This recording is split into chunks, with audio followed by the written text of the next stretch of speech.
Hi, my name is Lisa Powell, and I'm the Associate Director of the Financial Aid Office here at UAB. And today we wanted to share some information with you that will make the transition that your student's about to take this fall hopefully a little bit easier. So as we go through this, just take notes, and if there are things you have questions about, we're going to answer those questions after the webcast. So one thing I want to remind you of is that even though we're getting ready to start the 17-18 school year, very shortly after your student starts school, you're going to want to start thinking about the 18-19 school year. Remember that you do have to apply for federal financial aid each year, and that application will become available on October the 1st for the 18-19 school year. We really encourage families to file the FAFSA early. The website is just fafsa.gov. It's the free application for federal student aid. That application becomes available October the 1st. The earlier you file, the more likely you are to be eligible for some of the limited dollar funds that we have. So I just want to encourage you to file early. Make a note, October 1st is when you'll be able to do that 18-19 FAFSA. Now let's talk a little bit about some of the financial aid award options that your student may have been offered. When you take a look at the My Financial Aid page in BlazerNet, it provides information on anything your student may still need to turn in for us to determine or to be able to disperse their federal aid. It also is where the student would go to accept any loan offers if they want to borrow federal education loans to help fund the cost of attendance. The award that we have offered is the maximum amount that the student's eligible to receive, but they may want to accept a smaller amount, and they can do that in BlazerNet. I also want to remind you that students can give parents guest access to BlazerNet to allow you to go in and see the information that they are seeing in there as well.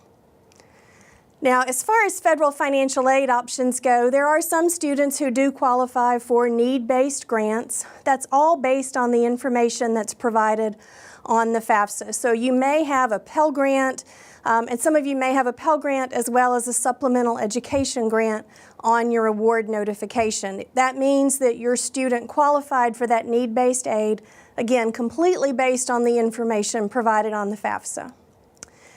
There are also students who were offered federal work-study funds. Now, federal work-study is a limited dollar fund that we have, and so it's awarded on a first-come, first-served basis to students who let us know on the FAFSA that they were interested in having a work-study opportunity. It's a great way to earn some extra money, gives the students some good work experience. Most of the jobs are on-campus jobs, so transportation is not an issue. And students who work on campus are, of course, campus employees, and so we know that they're here primarily to go to school. And so we work with them according to their schedules. So there are some benefits to working on campus as opposed to working off campus. Work-study money is not money that's going to be applied to their account at the beginning of the semester. They actually earn those dollars as they work the hours that they work. The other thing that you're going to find on a financial aid award notification is that generally all students qualify for some type of federal student loans. Federal student loans are not credit-based. Repayment is deferred while the student's enrolled in school and for a 6-month period after they leave school. So there's no repayment right now. And also the eligibility that a student has is determined in part by their grade level. So let's talk a little bit about that eligibility. For freshmen who are dependent students, and typically if they're under the age of 24, they are considered dependent, the most they can borrow as a freshman is $5,500. If they're an independent student, meaning they're over the age of 24, or there are some other scenarios that make someone independent, like being married or being a veteran, then they can borrow some additional funds. They can borrow up to $9,500. And as you can see from the chart, as the student goes through school, the amount increases, although it increases slightly. There are no big increases in student loan dollars. A couple of other things to share with you about student loans. For the 17-18 school year, the origination fee on a student loan is a little over 1%. So if the student borrows $3,000, they're not actually going to receive $3,000. It'll be just a little bit less than that because of this origination fee. The origination fee is something that is taken off of the top of the loan before UAB ever gets the money, and it's used to help fund the cost of managing the student loan program. The interest rate for the 17-18 school year is a fixed interest rate. It's 4.45%. That is fixed for the life of the loan, so it's not going to change, although for 18-19, the interest rate on any loan obtained during that year would be different. Okay. Some other information about student loans. First-time borrowers do have to go to the website studentloans.gov and complete their loan entrance counseling and a master promissory note. It's a one-time thing. They'll not have to do that again as long as they're in school. This is what studentloans.gov looks like, and there's a special section for undergraduate students, and then there are the two components that I just mentioned, completing entrance counseling and then their master promissory note. Now, another option that you won't find in BlazerNet, because it's not something that we offer up front to families, is using federal parent loan money to help fund the cost of education. Parent loans are credit-based loans, so not everybody qualifies, although the credit criteria is not terribly rigid. For parent loans, unlike student loans, there is no annual limit. So the maximum eligibility is based on the estimated cost of attendance minus any other aid the student is receiving. So if the cost of attendance is $20,000 and the student has $5,000 in aid, then the parent loan could be for that other $15,000. If a parent is not approved, because again it's a credit-based loan, the student can request to borrow some additional loan funds. For first-year students, that additional amount is $4,000. And like student loans, there are origination fees on a PLUS loan. You notice the PLUS loan origination fee is a good bit higher than a student loan. It's 4.276%. And the interest rate is fixed at 7% for the life of the loan if you borrow during 17-18. One thing we always encourage folks to do is to use student loan money instead of parent loan money first. We have some parents who don't want their students to borrow. They want to borrow the money. You're really better off borrowing the student loan first, then filling in with the parent loan because the interest rate is lower and the origination fee is lower on those student loans. Okay. For a parent loan, unlike a student loan, repayment also begins 60 days after the loan is fully dispersed. Now, if you're interested in applying for a parent loan, you do that at studentloans.gov, that website that we were just taking a look at. But this time you're going to go to the parent borrower section of that website, and then the very first thing is to apply for the PLUS loan, and then you can complete the master promissory note for that loan as well. You notice in the top right-hand corner of the screen, there's a login.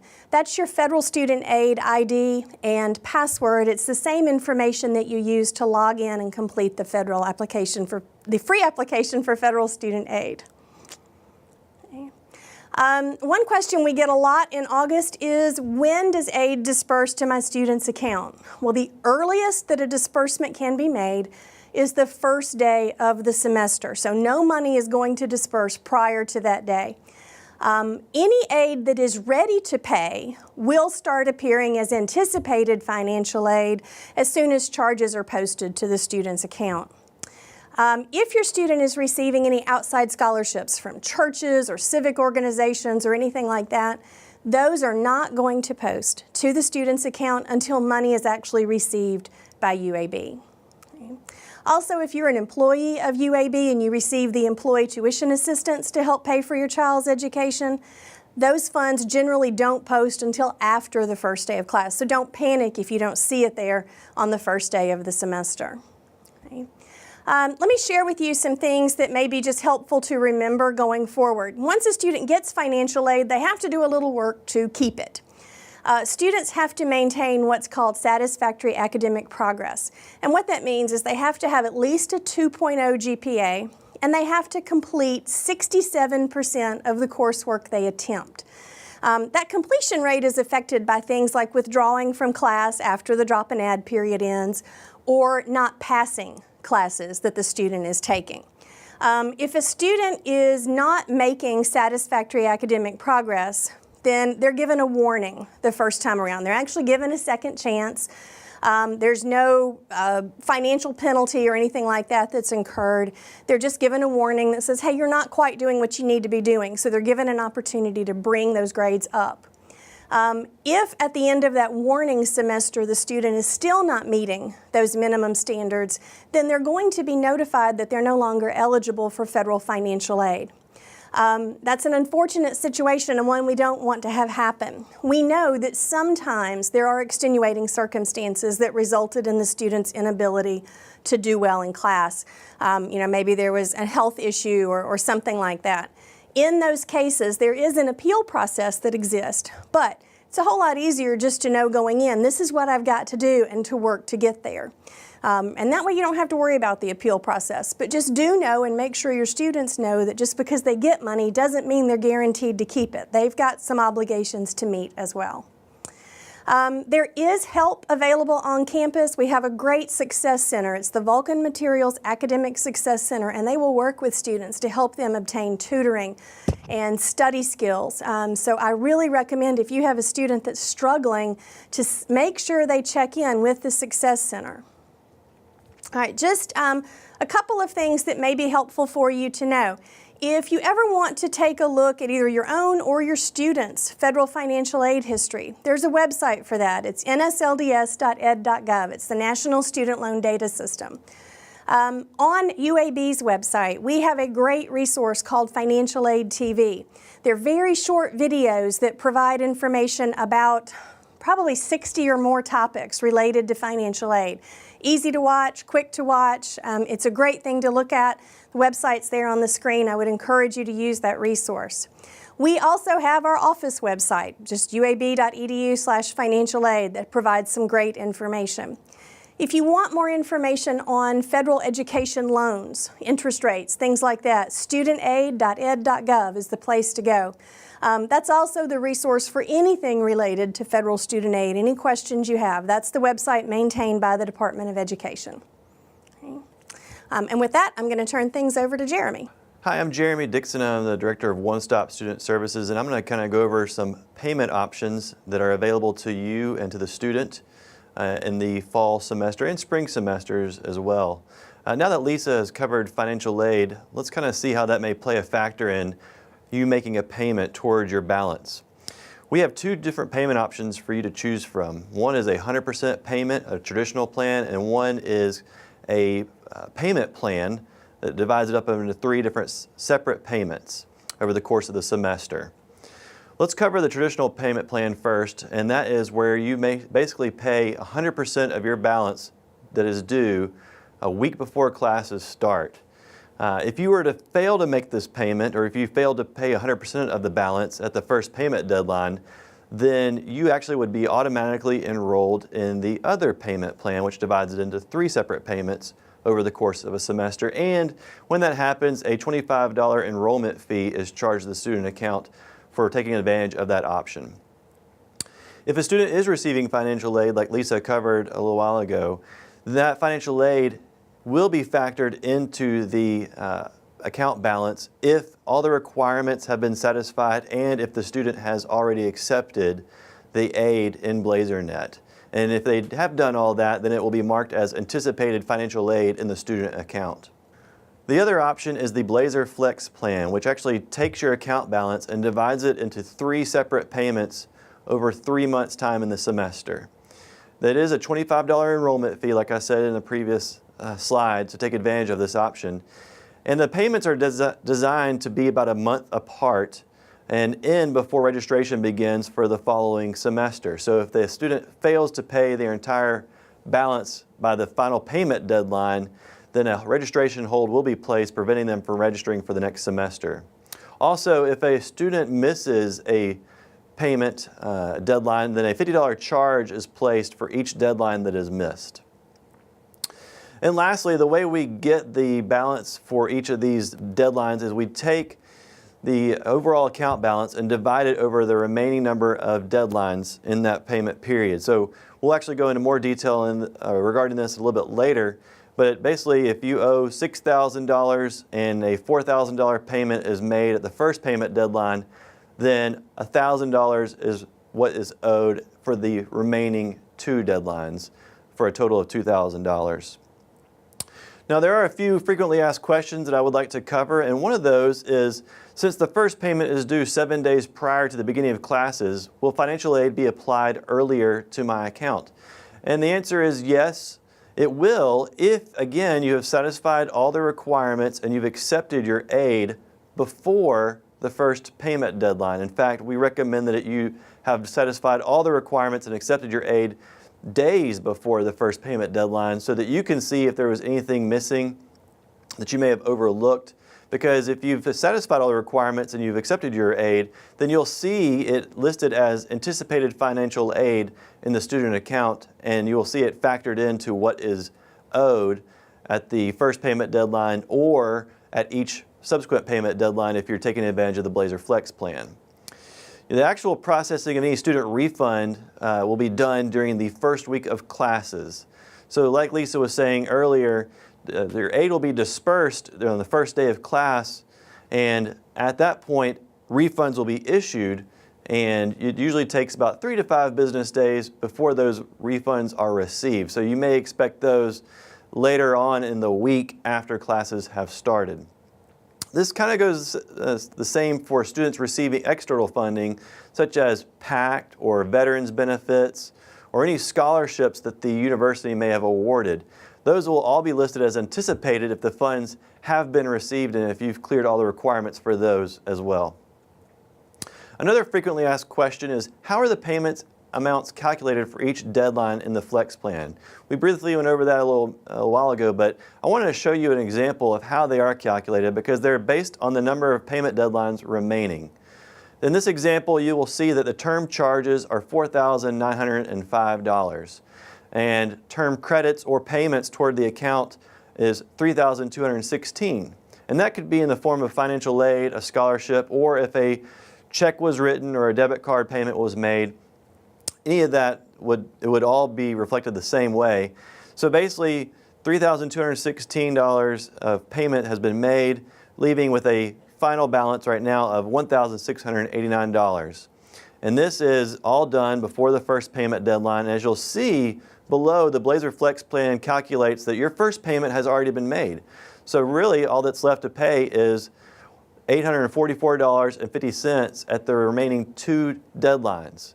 Basically, that's just $1,689 divided by 2. And if you decide you want to take advantage of the traditional payment plan, then you just make a payment of $1,689 at the first payment deadline.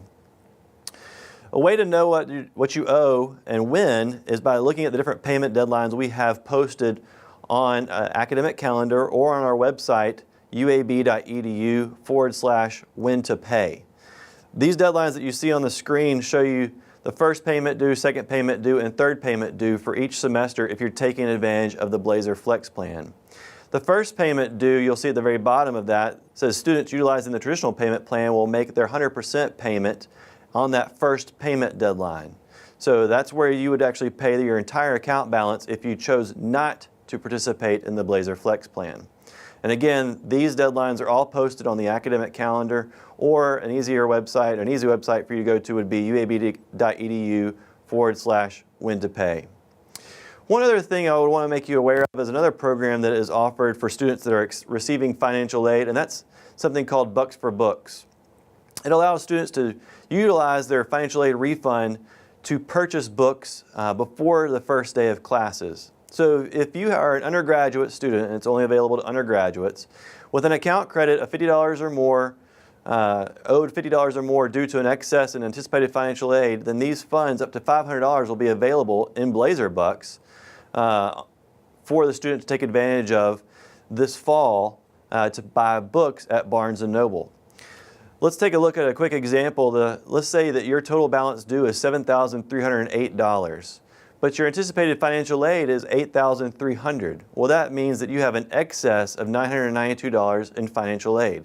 So $500 of that will be added to Blazer Bucks for you to use to purchase books at Barnes & Noble roughly the Wednesday before classes start. The remainder of that, the $492, will be issued to the student in the form of a refund. And this happens automatically. The student doesn't have to do anything. Again, it happens automatically, and all the student has to do is opt out if they choose not to participate in this. So they can go to uab.edu/bucks for books and choose the opt-out option to not participate in this if they choose not to. Again, this is only available to students who are receiving an excess amount of financial aid and are anticipating a refund. Now, there probably have questions for many of us, and we'll answer some questions in a little bit, but if you want to get in touch with us, you can email the One Stop at onestop@uab.edu. If you have questions about scholarships, that's their email address as well. It's pretty simple, scholarships@uab.edu. Financial aid office is finaid@uab.edu, and all of our campus offices are typically open from 8 a.m. to 5 p.m., and sometimes we have extended hours during the first week of classes to accommodate the influx of students as well. So thank you for listening to us, and we hope this answers many of your questions.